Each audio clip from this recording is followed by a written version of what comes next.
What's up, you guys? It's Ariana, the Quantum Healer, and this is your next episode of Real Talk Corner.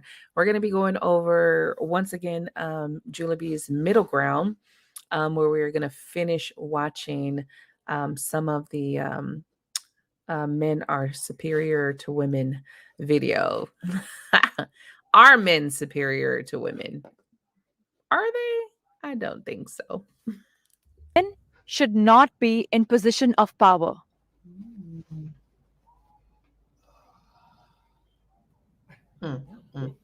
Game over. Just like his hat says. I'm the only one. I think a woman can be in a position of power only by herself, but not in relation to being in a relationship with a man. Because when she's in a relationship with a man, the man has to be the leader. The man has to be the one that's guiding the situation, directing the situation. If it's in any other situation by herself with work, with her friends or whatever, she can do whatever she wants to do. Wow. Game over. Your game is over.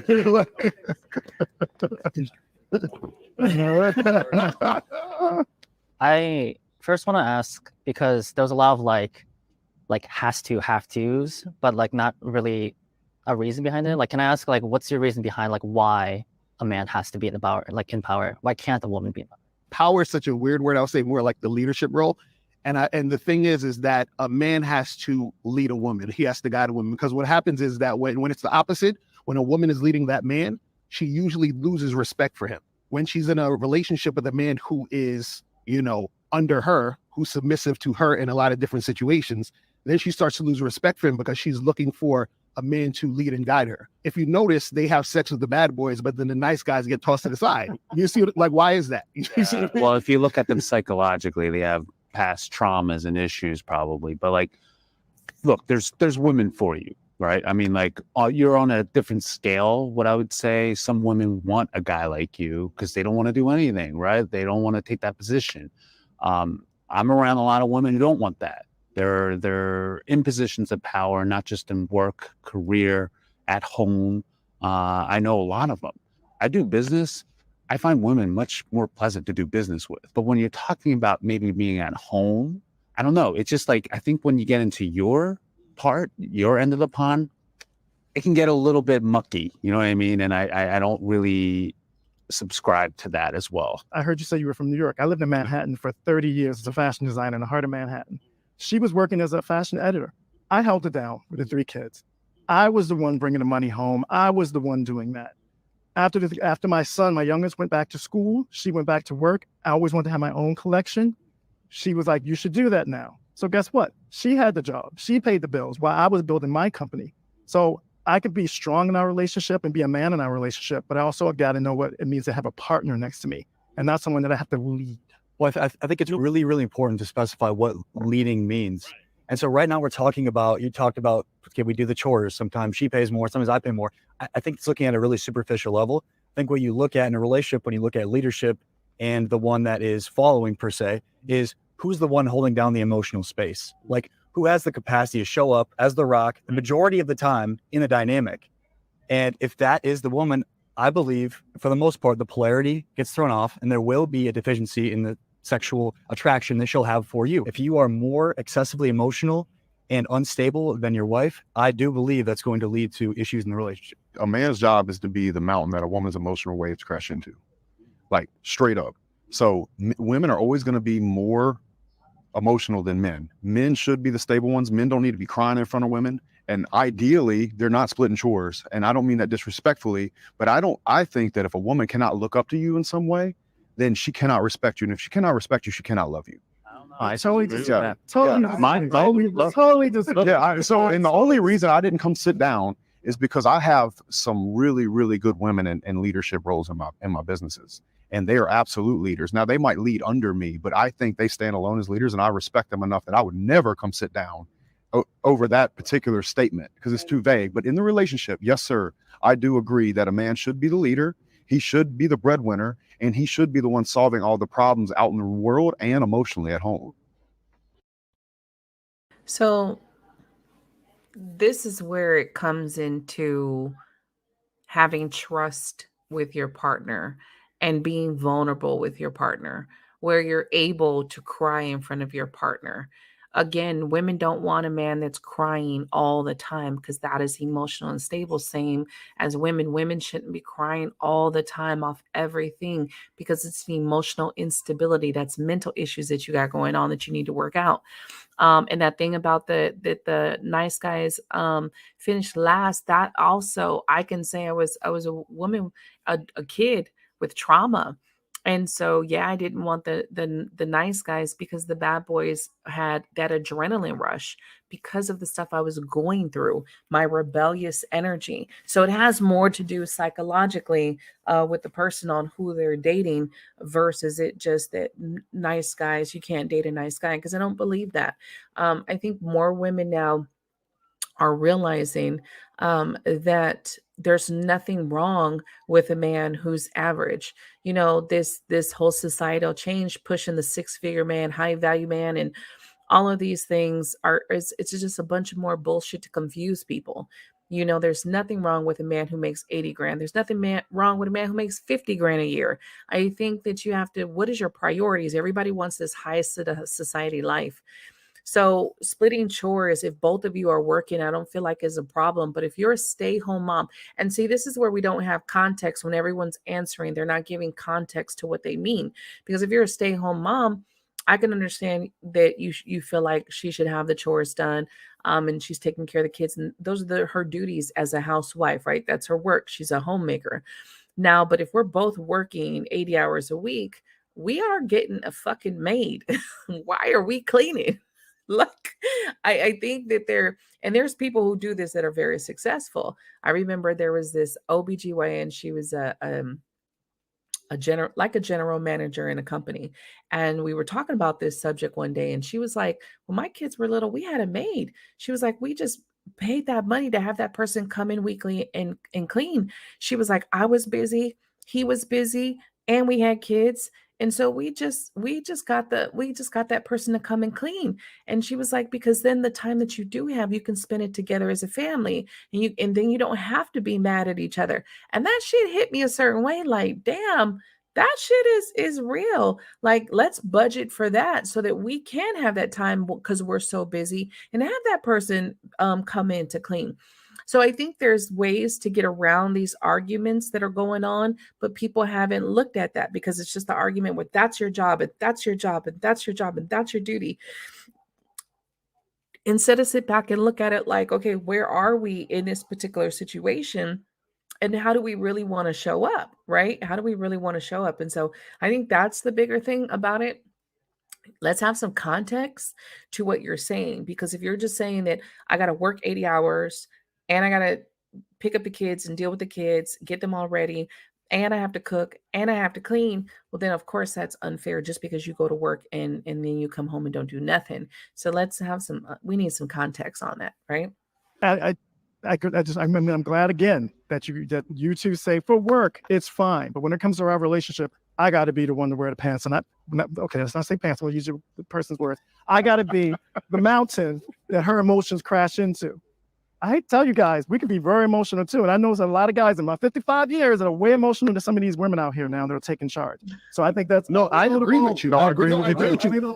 They are, but they've noticed, and I don't think it hurts the relationship either. And if you notice, isn't it weird that nowadays they're talking about all these single, sexless men and all these guys having issues? Why do you think that is? They're becoming more emotional than ever. Exactly. I think women are putting up with less bullcrap. No, They're not putting up.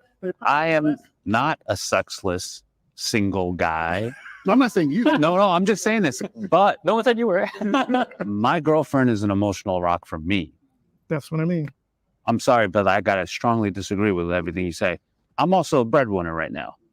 It wasn't always like that though. She's going through a time and she wants to actually do something for herself, and I totally support that. But when it comes to an emotional, whatever you just said, that analogy, look, I mean, I think that's the problem also with a lot of toxicity that goes on, because a lot of men have emotions. You don't know how to express it, and then it turns into this opposite toxicity. How do I know this? I used to be one of them. Me too. It feels like a lot of these like rich millionaires are the ones that like have huge high divorce rates and things of that sort. And I think it's because they're just genuinely unhappy. Like, is your woman with you for your security, or did they actually like you as a person?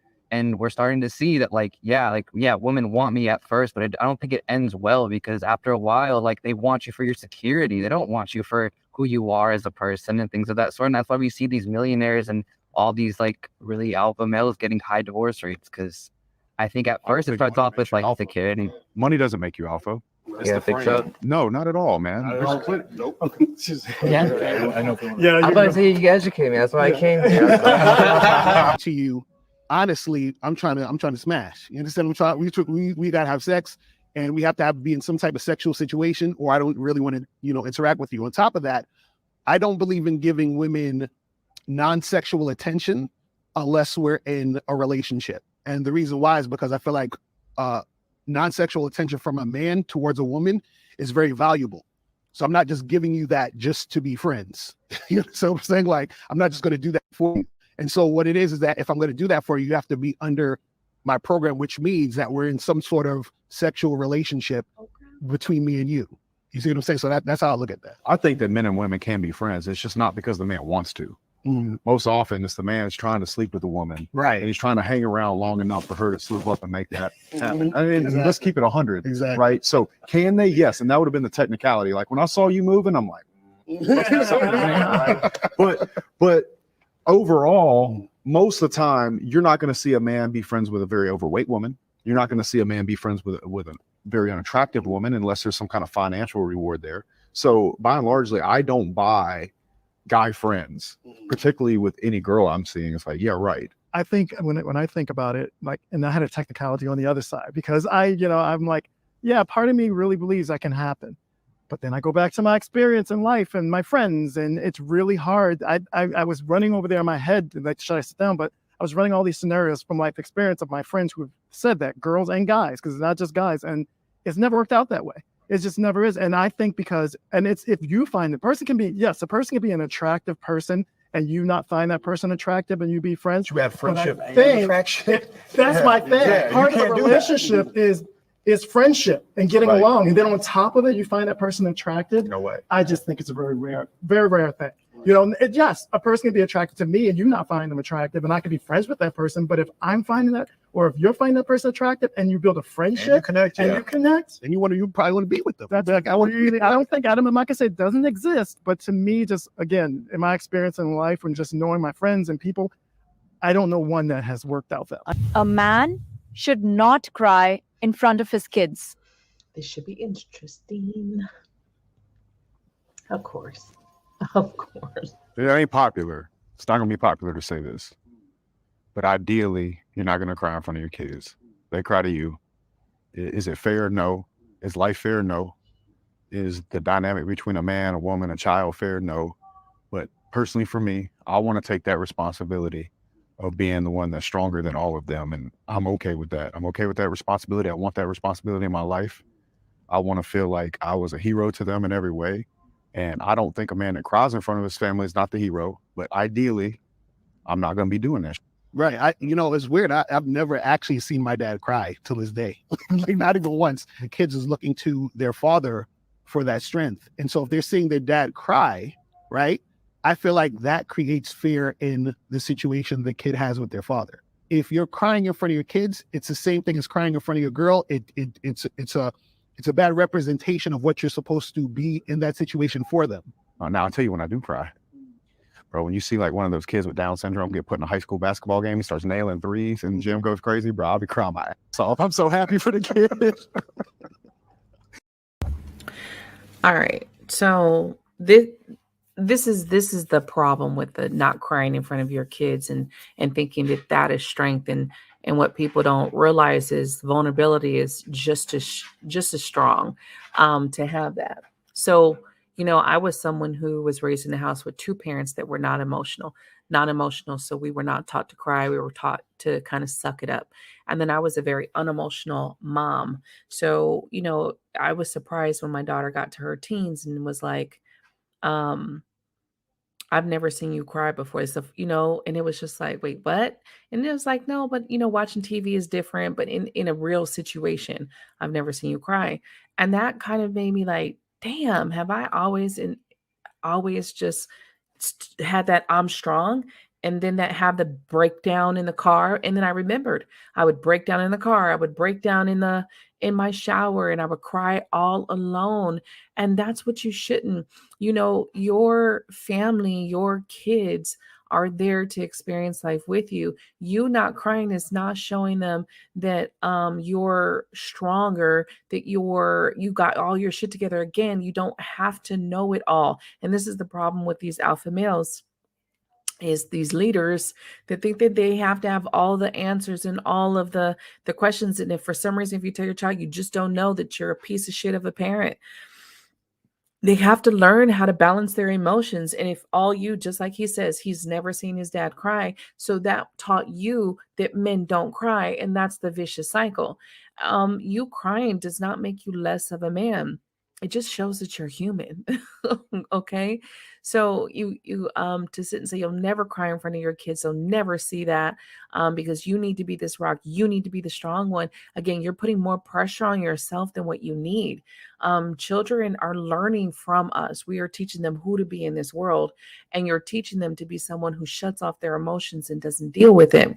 You're not showing them that sometimes a man is hurt also. Sometimes a man is going to break down sometimes too. Sometimes a man doesn't have all the answers, but that doesn't make you less of a man. And I had two parents who did not. There were certain times my mom cried, but for the most part, very unemotional father also. So it's just like when you look at those things and you're just like, well, you're not supposed to cry. This is not a normal emotion. Again, same thing, like we're talking to people who are saying the whole thing that all men are gonna cheat. It's the attraction to other people is a natural emotion.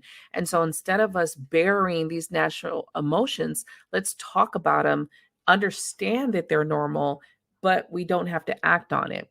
And with crying, you don't have to cry all the time. But if there's something that's seriously touching you, touching those emotions, touching that heart space, then why is it bad to cry? I don't know. Can the person who like has kids? That's exactly. I was gonna, but look, I have a father who I've never seen cry, so I get that. I was that man. Again, you have to understand my kids. My middle daughter, who I'm going to talk about, is 26 years old. Now, for some reason, out of all three of my children, that middle girl, from the time she turned 13 to 17, 18, we just butted heads, right? And the relationship wasn't going to where it should be going. And I want to be close to my kids. We sat down, she was about 20, maybe 19, 20 years old. We had a heart to heart about our feelings and how we really felt about each other. And I cried. And 6 years later, some years later, better relationship than we've ever had, because she saw a human part of me and not just me trying to be what you guys are talking about, which is a good thing too. You can count, my wife can count on one hand how many times she's seen me cry. I think my son had and my other daughter haven't. But I'm going to tell you, for that enriching moment, and that's again just coming with years of having those tears with her and talking about how important it was that our relationship work, and then hearing her come back and saying she felt the same way and breaking through that. I'm the father, I'm going to be the strong one, made her break down and both of us be closer than we ever have been. Can I ask you a question about that? Do you think that if you could have set her down earlier than the age that you did and just had a vulnerable conversation, that maybe it could have happened? Like it wouldn't have had to build all the way up to tears? No. She wouldn't have been able to hear it? Or no, because what was going on, from my understanding of our relationship, is that, young people, I'm very independent, my children are very independent. They don't want to be controlled in a certain way. And as a father, you still have to keep that control. She was only seeing that side. So she was only seeing this domineering person trying to squish what she thought that she wanted to be or who she wanted to be. And that wasn't it. I was just trying to play the father role. I saw my dad do it. Never a tear. He's that man, and I was raised by that man, and I took that on. I remember sitting my son down and telling him, boys don't cry.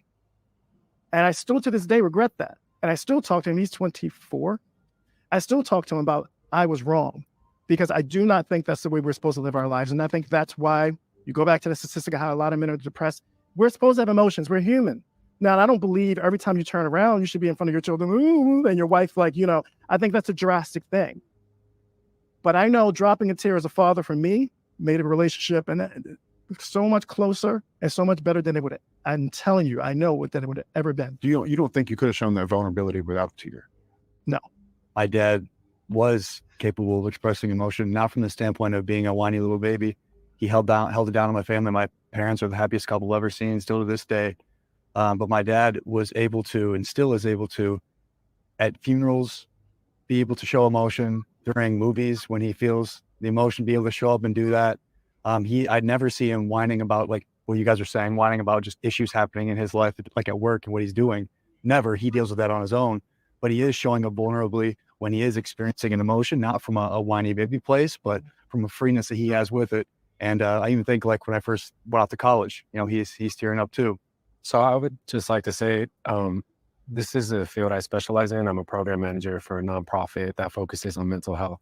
And a lot of the times what we get in our clients are men that are coming in dealing with childhood trauma, these expectations and standards of trying to live up to the quote unquote masculine ideal. So a lot of the times we have men coming in because they're still trying to seek approval in their 30s, or they're still trying to get that male validation, in their 40s. And it goes back to making sure we understand the difference between regulating your emotions and suppressing them. I think that's why I said earlier, like, to be an alpha, you have to be balanced. You guys can be emotional as well. You guys can be vulnerable. It doesn't make you less than. Just like a woman being more assertive doesn't make her less than a woman. If you feel like you don't want to promote being emotional in front of your kids, I've asked the question, does that kind of fall into toxic masculinity for your son? Well, first, I didn't say anything about not being vulnerable. Vulnerable is the word that I brought up. So I think being vulnerable is very important. I think physically crying in front of your kids is not ideal. This is not about an ego stroke or trying to be overly masculine. I think being vulnerable as a man is one of the strongest things a man can actually do. It's just that I don't think that crying, particularly sobbing, is going to be very healthy as the leader and the person that they're supposed to come to for that safety and that care. But isn't real vulnerability then you're just not being honest, but like, yo, babe, sorry, I had this thing. I left and I cried, but now I'm here to be strong with you. That's real vulnerability. I can't think of a scenario where I'd leave to cry. Yeah. See, I guess. But needing feels performative. I'm trying to show you how vulnerable I am. No, it's not necessarily showing. It's I think you can be very vulnerable without crying. Yeah. People just express their sadness in different ways. You can be, but I heard what you guys were saying earlier, and I agree with that. It's like, you don't want to be a crybaby about things. We don't, right? But it's like to be for instance, if I'm at a funeral and this person meant something to tell me, no, can't do that. Or I see something on television or a movie that moves me, like, you can't do that. It's like kind of like a very weird thing. And I think you guys touched upon that. There's just like a weird stigma behind like crying, because it seems like we keep associating crying with weakness. And the issue is that, like, again, there is a big difference between crying and sobbing. Yeah. So hysterically sobbing, like, I think that should only do if you, like, say you lost a loved one, like really close to you, like say like your significant other, say like horrible accident, like stuff like that. Like there are obviously scenarios for that. For like regular crying, again, kind of like we all touched upon, that we're not saying that you have to cry every other day, but like there are like cases where it's okay, it should be okay. As kids, we look up to our dads to be able to how do we react to certain scenarios. Do you feel that, like, okay, like for instance, like my dad didn't cry. I don't think I've ever seen my dad cry. I've seen very bad sad scenarios, straight face, and I feel like I developed that as like a kid. Like as I got older, like I have to keep this inside because that's exactly just how I saw my dad do it. How would you basically explain to your kids how they feel like they should let out their sadness? Should they keep, especially if you feel like you're not really expressing sad emotions in front of them? I think probably the best thing I can do is like explain to you what my goal as a father is to explain them the truth of the world. Truly, hey, this is the truth of the world. This is how the world is. Here's some competencies and things you can do to set yourself up, because my ultimate goal for my children is to have choice. So I can have a son, he could be gay, he could cry. He could be straight, he could cry. Like I could have daughters that were dominant masculine. I don't care as long as they have choice. I personally, my preference and what I aspire to be and what I want to be and what I get to be is that strong man for my family. We all kind of believe that, like, we have to be a hero for our kids, right? Especially when they're super young. And honestly, I agree. I think it's totally, like, you need to be a role model for your kids, and you need to be a safe space, which I completely agree with. But things happen as they grow up, you know what I mean? Especially when they go towards their teen years, when they start being more in touch with their. Yeah, I feel like there's a difference. You know, people cry in different ways. Sobbing, there's sobbing, crying. There's the one tear coming down. You know, there's just so much different things going on with crying. Crying is not the ugly face cry all the time. Sometimes it's just tears and nothing else when you're just feeling it. And I think that being okay with showing your emotions is fine. Crying is fine. Again, nobody wants someone who's crying, sobbing for everything that's going on. Again, that shows an emotional instability within the person. But I don't think that parents are doing their children justice. And that's someone coming from also experience having to sit down with my daughter and having these conversations, and her wishing that I would have opened up and told her a lot more things about myself, and just, you know, those things of needing to be strong and feeling like I had to have my shit together in front of her so that she doesn't have any worries. And that's just not life. Life has ups and downs. Life has scary moments. And I think the more that we allow our children to experience that and be open with us, we can help them navigate, because then they go to these places when they get older and they don't know how to be, they don't know how to act, they don't know how to feel, because they never really had to go through that, because we are always shielding them. And one of the things that I tell parents all the times in my sessions is you can't save your children from everything. There will come a time where you have to step back and allow them to live. So, as their children, we are the guides for them. We're the human guides. They don't belong to us. They're not their property, right? We're guides. And so we're here to guide them. And so we should be guiding them to be very balanced people, to understand those emotions, understand when you're feeling certain things, understand those levels, and help them navigate it to how they cry, how they internalize, how they self-actualize, how they come into these places and look at themselves, and how are they projecting, and also how are they taking it in. So, lawnmower man. So that's what I got for you guys today. Drop a comment down below. Let me know what you guys think about this. Do you guys agree that men should not cry in front of their kids, or do you feel like they should? I personally don't think that there's anything wrong with men crying. I think I saw my dad cry once in my life, and I was shocked, like when I saw that, like he was really crying. And I wish I would have saw that vulnerable side to him more, because then I would have known that he loved us. I would have known that he cared. I would have felt those emotions. But because he was so hard, he was so quiet, he was so stern and serious, I was always left to question the love, question the emotion, the feeling. So that's what I got for you guys on Real Talk Corner. Until next time, bye.